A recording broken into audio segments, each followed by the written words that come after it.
আমাদের কিন্তু আইডিয়ার অভাব নেই, আমাদের যেটা অভাব আছে সেটা হচ্ছে এক্সিকিউশনের ক্ষেত্রে যদি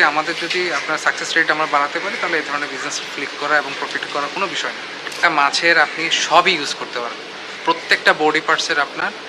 আলাদা ইন্ডিভিজুয়াল মার্কেট আছে। যেমন আমরা যদি বলে থাকি, আমরা ধরেন আমাদের যে সামুদ্রিক ইয়েলো প্রকারন, যেটা আমরা লাল পোয়া মাছ বলি, এই মাছের মাছের ব্লাডার থেকে শুরু করে এয়ার ব্লাডার, যেটা আমরা ফিশ মো বলে থাকি, এটা যেটা স্কেল আছে, যেটা আঁশ আছে, এটা যে আপনার ওয়েস্টেজ যেটা থাকে, আপনার নাড়িভুড়ি যেটা থাকে, ফুলকা থাকে, প্রত্যেকটারই আপনার আলাদা আলাদা মার্কেট আছে। ইভেন আপনি যদি মাছটাকে যদি আপনার হেড এবং টেল আপনি কাটও করেন, টেলেরও আপনার আলাদা একটা মার্কেট আছে, হেডেরও একটা আলাদা মার্কেট আছে।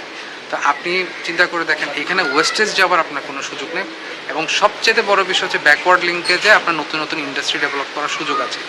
ধরেন যিনি আপনার হোল ফিশ প্রসেস করবেন, ওনার যদি ধরেন কোনো জায়গায় যদি উনি স্কেল নিয়ে কাজ করতে চায়, আঁশ নিয়ে কাজ